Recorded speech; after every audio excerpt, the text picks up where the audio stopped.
चलिए starting with the problem number 1. Now first adjustment stock in trade on 31st December 2018 was valued at 28,000. तो आपको ये adjustment में ये फर्स्ट सेंटेंस दिया है 31st दिसंबर मतलब ईयर एंड हो गया. तो जो भी एडजस्टमेंट में दिया है वो आपका क्लोजिंग स्टॉक है. ओके और ट्रायल बैलेंस में दिया रहेगा वो आपका ओपनिंग स्टॉक रहेगा. ओके तो ये एडजस्टमेंट में जैसे मैंने बताया था एडजस्टमेंट को दो इफेक्ट आएंगे बराबर है.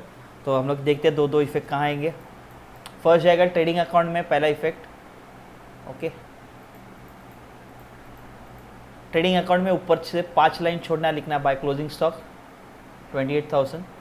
और बैलेंस शीट में सेकंड इफेक्ट आएगा that is closing stock. Balance sheet में बाय और टू लिखा जाता नहीं है तो यहाँ क्लोजिंग दो. ये हो गया आपका फर्स्ट इफेक्ट और ये हो गया आपका सेकंड इफेक्ट. ओके तो जैसे मैंने आपको कलर पेन दिए थे तो आप कलर पेन से लिखोगे तो एक ही कलर आपका 10 दिन के बाद पता चलेगा आपने कहाँ कहाँ एंट्री किया है.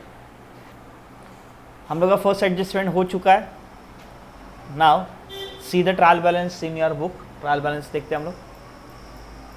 तो ट्रायल बैलेंस में पहला दिया फर्नीचर. फर्नीचर जाएगा आपका एसेट्स में. चलो लिखो फर्नीचर. बैलेंस शीट में लिखना एसेट साइड में फर्नीचर मतलब आपका क्लोजिंग स्टॉक लिखा उसके बाद एक लाइन छोड़ोगे तो बहुत अच्छा दिखेगा. फर्नीचर 1200 देखो.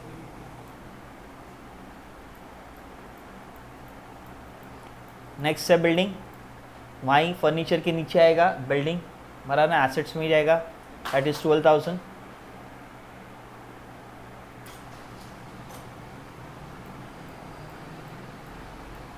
Drawing liability. अब ये थोड़ा सा लॉजिक देखिए. ड्राइंग लाइबिलिटी कैपिटल लिखना है पहला उसके नीचे लिखना है माइनस ड्राइंग. थोड़ा सा समझ के लिए. ड्राइंग देखो आपके ट्रायल बैलेंस में डेबिट साइड में दिए है. देखो आपके ट्रायल बैलेंस में देखो ट्रायल बैलेंस आपके ट्रायल बैलेंस हाँ ट्रायल बैलेंस में आपके डेबिट साइड में दिया है आपको. Is it right. तो जाना चाहिए डेबिट साइड में. कहाँ तो जाना चाहिए मैंने क्या बोला डेबिट साइड का डेबिट साइड में ही जाना चाहिए. मगर अभी मैं डेबिट साइड में न लिखते हुए मैं क्रेडिट साइड में लिख रहा हूँ. लाइबिलिटी आपका क्रेडिट साइड है इसके लिए मैंने उसको माइनस साइन डाल दिया. टेक्निकली वापस एक बार ड्राइंग डेबिट साइड में लिखा ट्रायल बैलेंस में या तो डेबिट साइड में ही जाना चाहिए. मैं वो डेबिट में न लिखते हुए क्रेडिट साइड में लिख रहा हूँ. लाइबिलिटी आपका क्रेडिट साइड है इसके लिए मैंने उसको माइनस डाल दिया. ओके चलो पोस्टिंग कर दो. चलो इसको इनर कॉलम में लिखना है यहाँ मत डालो आउटर में. नेक्स्ट देखते हैं हम लोग. अब कैपिटल अकाउंट हम लोग ने कैपिटल लिख दिया है तो कैपिटल के सामने लिखिए वो भी इनर कॉलम में लिखिए 25,000. आपके ट्रायल बैलेंस में देखिए 25,000 कैपिटल है.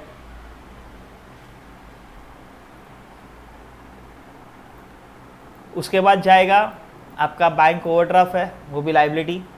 तो हम लोग ने कैपिटल अकाउंट लिखा उसके बाद 3 लाइन छोड़ना है और लिखना बैंक ओवरड्राफ्ट और वो आउटर में जाएगा उसको इनर कॉलम में लिखने की ज़रूरत नहीं है. ओके चलो लिख दो.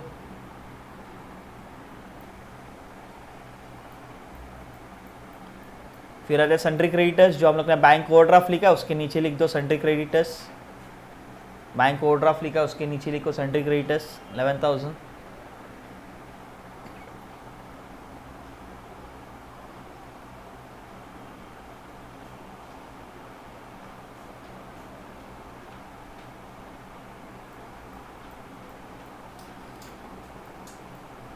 Rent received profit and loss के क्रेडिट साइड में तो प्रॉफिट एंड लॉस के ऊपर से 2 लाइन छोड़ना है और लिखना है बाय रेंट रिसीव्ड 500.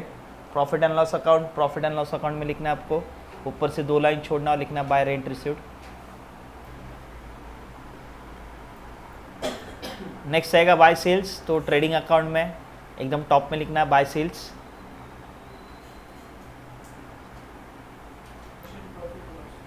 बराबर. तो commission will be profit and loss debit side. तो वापस प्रॉफिट एंड लॉस में 2 लाइन छोड़ना है ऊपर से और लिखना है टू कमीशन.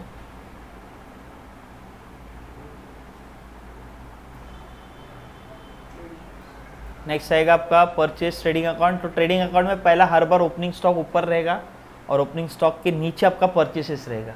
ओके तो पहला आप ओपनिंग स्टॉक लिखो और उसके नीचे टू परचेस लिख के रखो.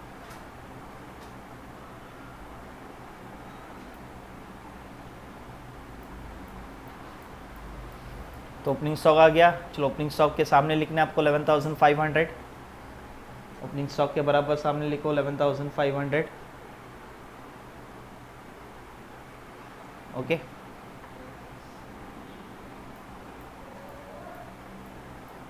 डेटर्स एसेट्स में जाएगा आपका, डेटर्स एसेट्स में जाएगा।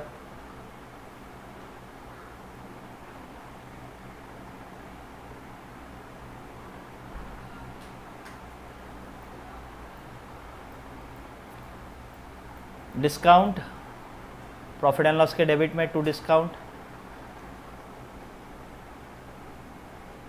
कमीशन के नीचे ही आपको लिखना है।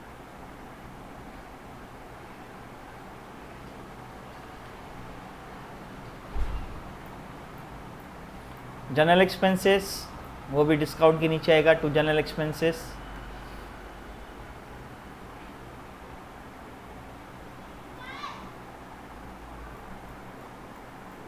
कैरेज आउटवर्ड, ये भी प्रॉफिट एंड लॉस के डेबिट साइड में आएगा, to carriage outward.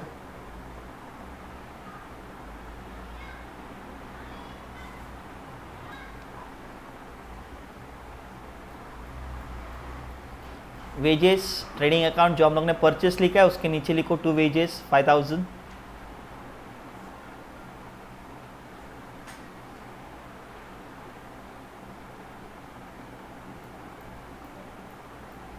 To bad debts, profit and loss के डेबिट साइड में आएगा, to bad dates.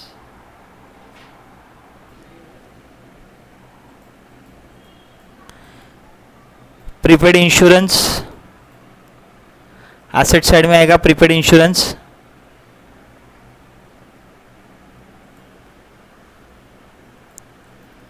Okay, now हम लोग देखते हैं हम लोग का सब कुछ पोस्टिंग भरा। तो लिखो in the books of Patil and sons, trading account में trading account for the ended 31 December 2018। तो ये सब में डेट दिया रहेगा, तो वहाँ लिखना है आपको स्टार्टिंग में इन द बुक्स ऑफ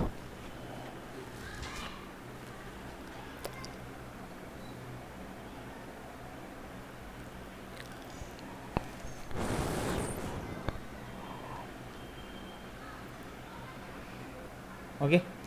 चलो देखो आपने सब कुछ सही लिखा है कि नहीं, everything is there. Okay, now हम लोग डेबिट का टोटल करेंगे, क्रेडिट का टोटल करेंगे। Now take the pencil in your hand.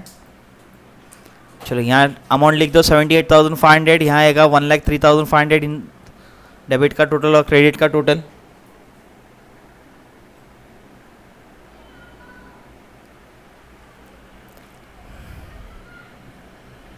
ना 1,03,500 में से 78,500 माइनस होगा, तो माइनस करके जो फिगर आएगा उसको हम लोग ग्रॉस प्रॉफिट बोलेंगे। क्या बोलेंगे उसको? Gross profit. और 1,03,000 इन दोनों में से जो ज़्यादा है वो हम लोग टोटल में लिखेंगे। Okay, gross profit carried down, बराबर ना। तो ये ग्रॉस प्रॉफिट आपके डेबिट साइड में हुआ है, बराबर ना। तो प्रॉफिट एंड लॉस के कहाँ जाएगा? क्रेडिट में जाएगा। मगर प्रॉफिट एंड लॉस के यहाँ भी डेट लिखना है आपको 31 दिसंबर 2018।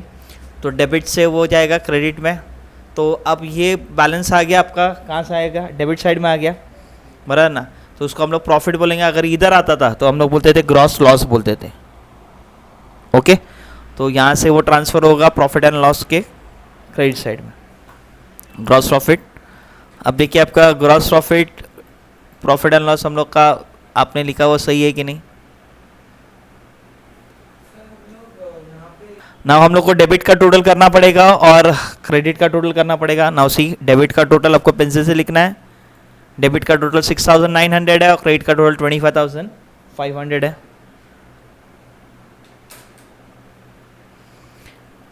उसके बाद 25,500 को 6,900 माइनस कर देना है। तो माइनस करने के बाद आएगा आपका नेट प्रॉफिट कैरिड डाउन, और ये 25,500 है, ज़्यादा है। इन दोनों में से जो ज़्यादा अमाउंट है वो टोटल में लिखना है आपको।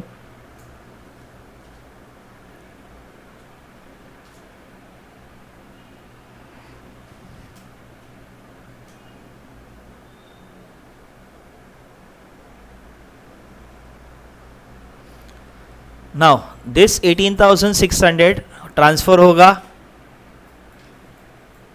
आपके बैलेंस शीट में। तो बैलेंस शीट में भी आपको 31 दिसंबर 2018 लिखना है। बैलेंस शीट एज ऑन आता है। और ये जो आपने नेट प्रॉफिट है, कैपिटल ड्राइंग के नीचे लिखना है प्लस नेट प्रॉफिट, इसके लिए हम लोग ने सब कुछ इनर में लिखा था। कैपिटल में से ड्राइंग माइनस होगा, नेट प्रॉफिट प्लस होगा, तो तीनों का प्लस माइनस करके जो फिगर आया दैट इज़ 42,100। अगर लॉस आता था तो लॉस क्या करते थे हम लोग, माइनस करते थे। ओके, तो ये आपका बैलेंस शीट का अमाउंट है। देखिए सब कुछ अपने सही लिखा है कि नहीं, वही लिखा है कि नहीं। अब आपका बैलेंस शीट का टोटल सेम आना चाहिए, मतलब आपका बैलेंस शीट का टोटल सेम आ गया, मतलब आपका सम टैली हो गया और आपका सम 100% राइट है। तो आप लाइबिलिटी का टोटल करो, एसेट्स के टोटल करो, देख लो आपका कितना अमाउंट आ रहा है।